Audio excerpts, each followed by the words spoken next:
तो one piece के एक और एपिसोड में आप लोगों का स्वागत है। कुमा के दुख दर्द पीड़ा कम होने का नाम ही नहीं ले रहा है। सनी ने भी कुमा के ऊपर अपना पिछवाड़ा जमा के बैठ चुका है। तो सनी को हटाने के लिए आप लोग वीडियो को लाइक कर सकते हो। गो सनी लिख के कमेंट भी कर दो। चैनल में नए हो तो चैनल को सब्सक्राइब करना मत भूलना, जिसने ऑलरेडी कर लिया है आप लोग तो जान हो मेरा। तो वीडियो शुरू करते हैं बिना बुसकुंडी के।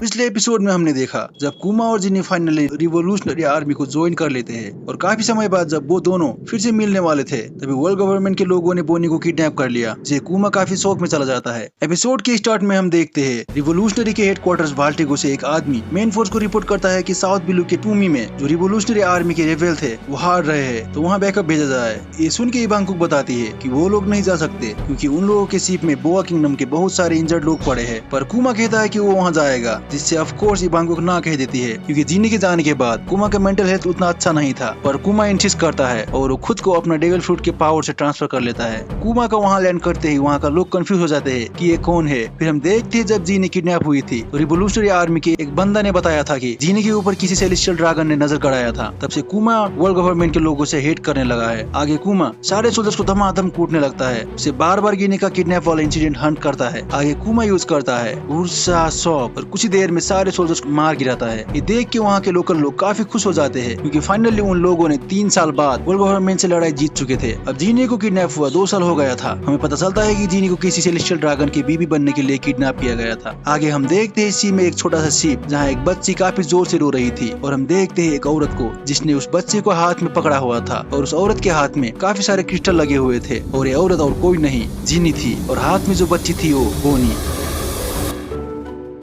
आगे हम देखते हैं जोरों से बारिश हो रहा है। कुमा रिवोल्यूशनरी आर्मी के बेस में था तभी इवांकुक आगे कुमा को बताती है कि जीनी का कॉल आया है। ये सुन के कुमा एकदम से घबराते हुए जीनी से बात करने को चला जाता है। कुमा काफी खुश था कि फाइनली वो जीनी से मिल सकता था। जीनी उन लोगों को बताती है कि वो वापस आ गई है, जिससे कुमा और इवांकुक काफी खुश हो जाते हैं। पर एक बैड न्यूज ये था कि जीनी अब बीमार हो गई है, इसीलिए सेलेस्टियल ड्रैगन ने उसे छोड़ दिया था और वो जल्दी ही मरने वाली है। वो उन लोगों को देखना चाहती थी पर अब उसके पास ज्यादा टाइम नहीं है, जिसे कुमा एकदम से टूट जाता है। वो जिन्नी से पूछने लगता है कि जिन्नी कहाँ है, पर जिन्नी कुछ नहीं बताती। पर तभी कुमा रियलाइज कर लेता है कि जिनी कहाँ हो सकती है और वो अपना गांव में हुआ चर्च की ओर निकल जाता है। आगे जिनी फोन में इवांकुक को कहती है कि वो लोग कुमा का ख्याल रखे और वो कुमा को कहती है कि वो कुमा को बहुत प्यार करती है। एक कह के जिनी जमीन पे गिर जाती है। अब कुमा चर्च में पहुंच जाता है। इसका आगे बहुत सारे गांव के लोग खड़े थे। वो बताते हैं कि जिनी अंदर है। आगे कुमा चर्च के अंदर जाता है और वो जिनी को देखता है जो जमीन पे गिरी पड़ी थी और उसका पूरा शरीर में क्रिस्टल निकले हुए थे। कुमा पूछता है कि जिनी क्या हुआ तुम्हें, पर जिनी कुछ नहीं कहती क्योंकि अब जिनी इस दुनिया में नहीं रही थी। फिर वहाँ मौजूद लोग बताते हैं कि जिनी ने कहा कि इस क्रिस्टल को अगर लाइट में एक्सपोज किया जाए तो उसका स्किन सख्त और नीला पड़ जाता है, जिससे कुमा काफी सैड हो जाता है और रोने लगता है।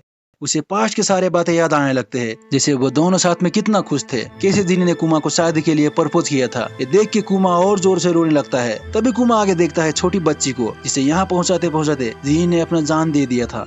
आगे कुमा जीनी का बॉडी को एक ब्यूरियल देता है और वो बोनी को अपना बेटी की तरह पालने लगता है। वो बोनी का अच्छा से ख्याल रखता, पूरा दिन बोनी के साथ रहता। अब टाइम बीतता जाता है। बोनी भी अब बड़ी होने लगती है। वो चलना शुरू कर देती है, बोलना शुरू कर देती है। बोनी के पहले वर्ड्स थे ओतोसा यानी कि पापा। इसे कुमा के आंसू आ जाते हैं।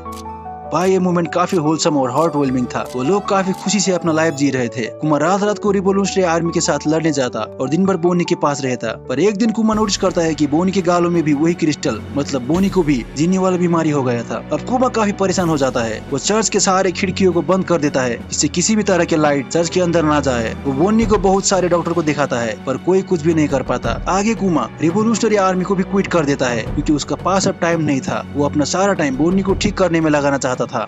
अब बोनी 5 साल की हो जाती है। वो काफी हेल्दी बच्ची थी पर वहाँ के बच्चे उसका मजाक उड़ाते थे उसका चेहरे पर निकला क्रिस्टल से, जिससे बोनी थोड़ा परेशान रहती थी। पर कुमा बोनी को कहता है कि ये काफी खूबसूरत है, इसीलिए वो बच्चे बोनी से जलते हैं। आगे कुमा बोनी से पूछता है कि वो बड़े होके कहाँ जाना चाहती है, तो बोनी बताती है कि वो स्काई आइलैंड में जाना चाहती है क्योंकि वो आइलैंड सन के पास है, तो क्या पता सन गॉड निका वहीं मिल जाए। तो कुमा बोनी को निका वाला डांस दिखाने लगता है, जिससे बोनी काफी खुश हो जाती है और बाप बेटी निका वाला डांस करने लगते हैं। फिर एक दिन एक डॉक्टर कुमा को बताता है कि बोनी को एक बीमारी बीमारी है, इसका नाम है सेफायर स्केल और इस बीमारी का कोई इलाज नहीं है। ये बीमारी सूरज और चांद की रोशनी से और भी जल्दी फैलता है, पर अगर तुम इन सब से बच जाओगे फिर भी ये बीमारी धीरे धीरे फैलता रहता है। तो अब बोनी के पास सिर्फ 5 साल बाकी है। अब ये सुन के कुमा एक बार और काफी हार्ट ब्रोक हो जाता है। वो जीनी को तो कभी नहीं पा सका, पर जब अब वो बोनी के साथ खुश था तो बोनी भी अब उसे छोड़ के जाने वाली थी। कुमा की जिंदगी में सिर्फ दुख है भाई, मैं बोल रहा हूँ। गो सनी, कमेंट कर दो आप लोग।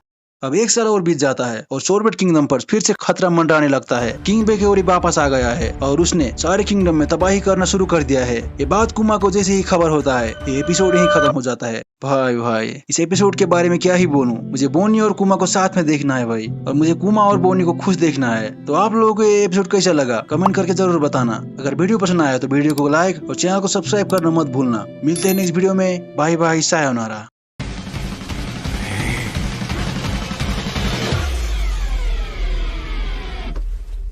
Hey.